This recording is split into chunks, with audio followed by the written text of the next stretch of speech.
Hey everyone, welcome back to the channel. This is FiveXFive and I'm Simo. If you're new to the channel, don't forget to click the subscribe button.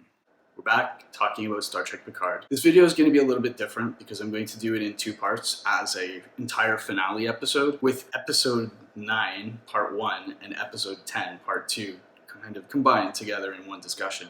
I think it's the best way to sort of handle the story, because there wasn't enough really happening in both episodes individually on their own. They make more sense as a whole story.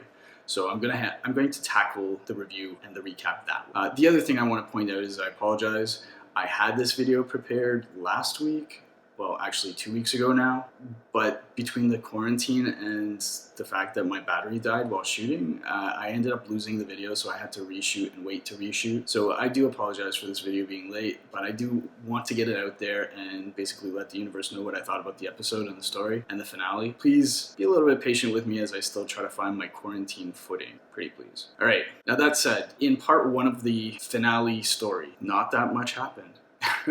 A few things happened, don't get me wrong, I'll go into them, but it wasn't a super eventful story on its own as a standalone episode. That's why it makes more sense to talk about it in the context of the first half of a larger story. Our crew of the La Sirena arrives at Coppelius, that's the synth homeworld, and they've been followed by Narek and Seven through the transport portal. Immediately when they arrive, they're greeted by giant flowers from the planet. That's apparently the synth's form of planetary defense. Giant flowers, they look like giant orchids, which is cool and very hippie. Sure, why not? The flowers take down everybody, so the Borg Cube 7's on, Narek and his fighter, and the La Sirena all go down on the planet's surface near the settlement, near the synth settlement. During the crash, everyone's a little shook up. Picard is knocked unconscious for a little bit, and he starts kind of rambling on about things. It kind of doesn't really make sense. It almost feels like it's being used as a setup for something else more important later on during the episode or during the story or down the road in a later season, because it doesn't really make sense in terms of the context of him having a brain condition. He seems to be more like he's experiencing something real, not some sort of brain-induced delusion or pressure on his brain from an abnormality or something like that. It doesn't really, I don't know, the symptoms don't feel like they fit for what we know is his condition. But that opens the door for Jurati to sort of take scans of him and discover on her own that he has a condition. And of course, that means he has to share that with the rest of the crew, and he, of course, takes the approach of I'm the stern captain or the stiff upper lip Brit and lays it out on the line. He's like, yes, this is happening, this is my condition, but I don't want anybody treating me like I'm about to die, but just yes, the prognosis is terminal, so I will die, but I don't want to see anybody treating me like I'm about to die. It's very touching. Honest, it is. Well, no, it's not really. Actually, I felt like the scene kind of fell short, but if you love the captain and Patrick Stewart, which I do, you feel it. But in this context, I just didn't feel like the scene really worked for me personally. Maybe it's because I don't feel like the entire crew has built up relationships with him and his character to feel that kind of stiffness. I'm not really convinced any of them would really care deeply if he passed away, other than maybe Raffi. She's the only one who seems to have a deep connection with Picard at this point. That's another story. So the crew, after that little meeting, the crew goes after the settlement. They're looking for the settlement. They want to get to Soji's home settlement and find out who's there. So that's what they do. They head to the cube first to see if there are any survivors, specifically Seven or Elmore or Hugh, because they don't know that Hugh's gone yet. And when they get there, they do find out that Seven and Elmore are alive and survived the crash, and some of the other XBs did as well. They're working on restoring functionality to the cube. They are able to bring long-distance sensors online, which tells them that there's an entire Tal Shiar armada on the way, like 200 warbirds. Very impressive stuff. Raffi and Rios make a really cool kind of glib comment about it, saying, hey, it's cool, we don't really have to worry about anything past the first 109, which is totally true because they're going to be dead. But it was just a nice moment to lighten up the episode. That one actually struck home for me, and it landed. And then, of course, once they get that intel from the cube and and everyone's reunited, they head to the synth settlement. And they find out that it's a small settlement. There's probably about 50 synths, and they're all doing amazing. They look great. Some of them are kind of shiny and some of them aren't, so they're, I guess, at different stages of development. And Brent Spiner makes an appearance, a cameo, as Data's long-lost organic brother and son of the original Dr. Soong, his creator. This was nice. I like Brent Spiner a lot. I like Data a lot.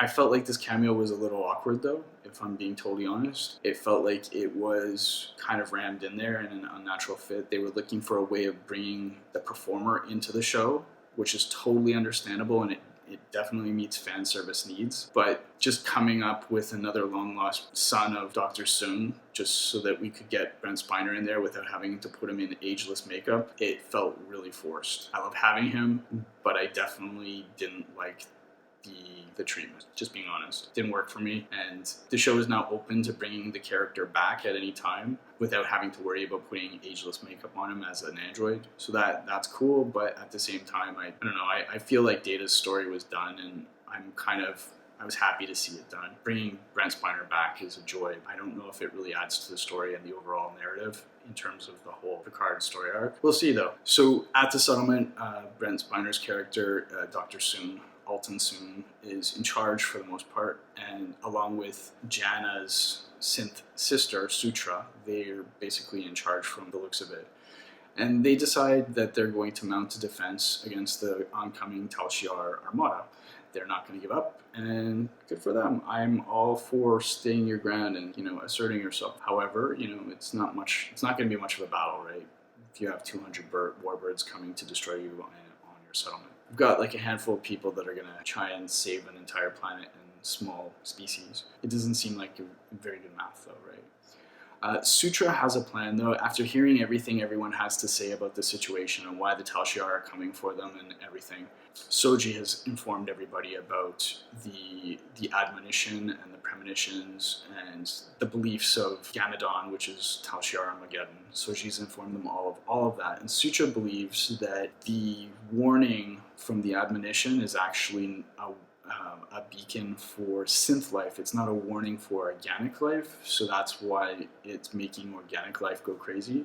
So she actually has been studying mind meld techniques from Vulcan masters, and she mind melds with Jurati to get the message to see if she can decipher it using her synth mind instead of an organic. She's correct. The message is for synth life, and apparently it was left by a species of synthetic creatures and life that is far evolved past them, and they're basically like a sort of wrathful guardian gods, and they're offering to purge the universe of organic life if synthetic life reaches out and asks for help, and does that. The prospect of Armageddon and concern that the Tal Shiar has is actually quite true. They really will wipe organic life off the galaxy, or off the map, out of the galaxy, out of the universe, whatever. You get what I'm trying to say. So it's all true. So Tal Shiar maybe not so bad after all, but that doesn't mean there isn't a better way, right? So we just gotta convince the synths to not want the death of organics. Sounds easier said than done, because Sutra is not really a very nice synthetic person. She is totally all for destroying the organics, and she's okay with that. So her plan is to convince the other synthetics to support her in creating a beacon to summon the synthetic gods and basically destroying organic life. So she comes up with a little plan. She helps Narek escape because he had been captured by the synthetics and was being held in a little cell. So she helps Narek escape and starts building the beacon that will bring the Armageddon, the Gamadon. All very legit, very above board. In the sort of discussion of how they're going to handle the oncoming Romulan invasion, they decide that not everyone is on the same page. They let Rios and Raffi go back to the La Serena and sort of get defenses going or something. I'm not really sure what their reasoning was for that, but they decide that they're going to keep Picard and arrest him because they're concerned that he'll organize and inspire people to support him in peace instead of trying to destroy the organics. So they arrest Picard, and Jurati manages to convince them that she's a mother figure to their culture and she'll be loyal to them and isn't a threat to them, so she stays free, and that gives her an opportunity to look out for Picard. But everyone else is gone out of the settlement. just Picard is arrested and Jurati is and that's kind of how the episode leaves off. There's a bunch of stuff that I skimmed through. I would have liked to talk about it originally in my original video. I did. Considering I lost that video, I'm not sweating it. In the grand scheme of things, I don't think most of it was super important to the overall episode and the two-part narrative that happened that we call the finale. So, moving into episode 2. Let me know what you think of this video and the show as well, the finale, in the comments below. And don't forget to click like and subscribe so that you can support the channel, and click the bell for notifications so you're notified when a new video has been uploaded. Thanks for watching, everybody. I will talk to everyone soon. Take care.